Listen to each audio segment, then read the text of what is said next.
اب اللہ تعالیٰ نے نزع کے عالم کا نقشہ کھینچا ہے کہ ایک تو قیامت وہ بڑی ہونی ہے نا، ایک چھوٹی قیامت جو تم پہ اس دنیا میں آنے والی ہے، جو بخاری اور مسلم کی حدیث ہے کہ جس سے موت آ گئی اس کی قیامت قائم ہو گئی۔ مرتے ہی ظاہر ہے، مرتے کیا، نزع کے عالم میں قرآن پاک میں کئی جگہ ہے کہ فرشتے منہوں پر اور پیٹھوں پہ ہتھوڑے مارتے ہوں گے جان نکالتے وقت۔ عذاب کا سلسلہ نزع میں شروع ہو جاتا ہے۔ اب اللہ تعالیٰ نزع کے عالم کا ذکر کر رہے کہ کیا ہوگا۔ کلا اذا بلغت التراقی، ہاں جب جان ہنسلی تک پہنچ جائے گی۔ وقیل من راق، یہاں پہ سکتا ہے ایک ہی سانس میں پڑھنا ہے لیکن تھوڑا سا وقفہ کر کے، ورنہ اگر یہ ڈائریکٹ پڑھا جاتا تو مر راق بنتا، چونکہ نون جو ہے وہ یہ نون غنہ یا جو تنوین ہے وہ اس کے بعد اگر 6 حروف میں سے کوئی حرف آ جائے، یا را میم لام واو نون، تو ادغام ہو جاتا ہے۔ یہ لفظ بننا تھا مر راق، لیکن چونکہ سکتا ہے تو اسے ایک سانس میں پڑھیں گے دونوں کو الگ کر کے۔ وقیل من راق، اور کہنے والا کہہ رہا ہوگا کوئی جھاڑ پھونک کرنے والا ہے، یعنی اللہ تعالیٰ ہمارا جب روح نکل کے یہاں گلے میں پہنچے گی، نزع کا عالم ہوگا، تو اس وقت لوگ کہہ رہے ہوں گے کوئی ایسا بندہ تلاش کرو کہ پھونک مارے، کوئی دم کرواؤ کسی طریقے بندہ بچ جائے۔ تو کچھ بھی نہیں ہو سکے گا، کوئی دنیا کا طبیب موت تو نہیں ٹال سکتا، کوئی دعا موت نہیں ٹال سکتی۔ موت ایک ایسی حقیقت ہے جو انبیاء سے بھی ٹلنے والی نہیں۔ کل نفس ذائقۃ الموت، ہر جان کو جس کے اندر بھی روح یا جان ہے موت کا مزہ چکھنا ہے۔ بخاری مسلم میں حدیث ہے، اما عائشہ کہتی ہیں کہ نبی علیہ السلام اپنے صحت کے دنوں میں کہا کرتے تھے کہ اللہ تعالیٰ کسی نبی کو اس وقت تک موت نہیں دیتا جب تک کہ اسے جنت دکھا نہ دے، اور پھر اسے اختیار دیتا ہے کہ چاہے وہ دنیا میں رہے چاہے اللہ کی طرف جانے کو اختیار کرے۔ تو کہتے ہیں میں یہ اکثر حدیث سنتی تھی، اور جب آپ علیہ السلام پہ نزع کا عالم طاری ہوا تو آپ علیہ السلام بار بار یوں نگاہ اوپر اٹھاتے تھے، تو مجھے لگا کہ یہ وہ وقت ہے کہ نبی علیہ السلام کو یہ آفر کی جا رہی ہے۔ بلکہ اس سے پہلے ہی بخاری میں آتا ہے کہ نبی علیہ السلام نے ایک دن یعنی خطبہ دیا، اس میں آپ علیہ السلام نے وہ سورت پڑھی، اذا جاء نصر اللہ والفتح ورأیت الناس يدخلون فی دین اللہ افواجا۔ یہ آپ نے پڑھ کے آپ نے فرمایا اللہ تعالیٰ نے ایک بندے کو اختیار دیا تھا ایک جنرل بات کی، XYZ، کہ چاہے تو اس دنیا میں رہے اور چاہے اللہ کے پاس چلا جائے، تو اس نے اپنے رب کو اڈاپٹ کیا۔ تو صحابہ کرام کہتے ہیں کہ ہم لوگوں نے تو اس تقریر کو حضور کی کیجول لیا، لیکن سیدنا ابوبکر نے رونا شروع کر دیا۔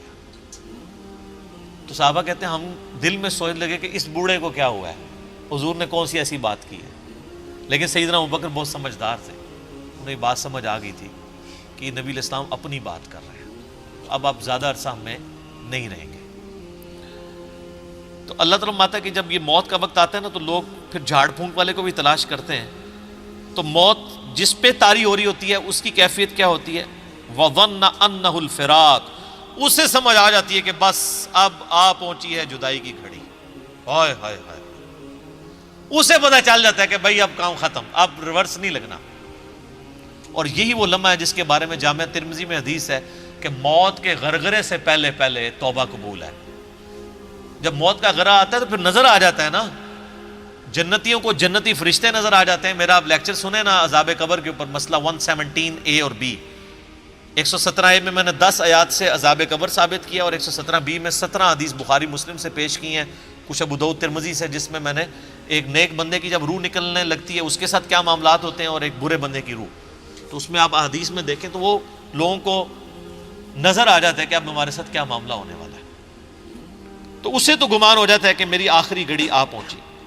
وَالْتَفَّتِ السَّاقُ بِالسَّاقِ، اور پنڈلی پنڈلی سے جڑ جاتی ہے۔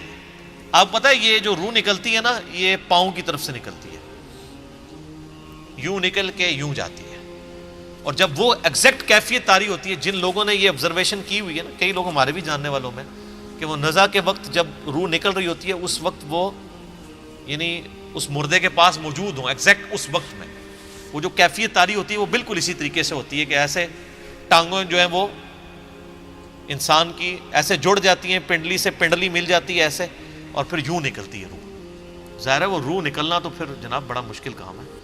تو میں نے بتایا نا کہ وہ روح جب ایسے نکلتی ہے، جو فاسق کی روح تو پھر ایسے نکلتی ہے، سنن نسائی میں ابو داؤد میں حدیث ہے کہ گویا کوئی شخص جو ہے وہ کانٹے والی چیز روئی میں داخل کر کے اس کو کھینچے، تو وہ کس طریقے سے ایک تار تار ہوتا ہے انسان۔ اللہ تعالیٰ موت کی سختیاں آسان فرمائے۔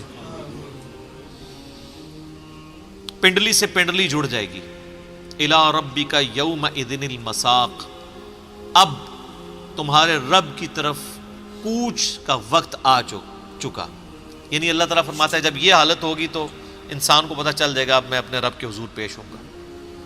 اب اگر تو وہ شخص گناہگار ہے تو اس کے ساتھ کیا معاملہ ہونے والا ہے؟ فلا صدق ولا صلی، نہ تو نے تصدیق کی اور نہ نماز پڑھی، یعنی سچائی کی تصدیق نہیں کی، پیغمبروں کی باتوں کو سیریس نہیں لیا، خدا کے لیے نماز نہیں پڑھی۔ ولیکن کذب وتولی، بلکہ تو حق جھٹلاتا رہا اور منہ پھیرتا رہا۔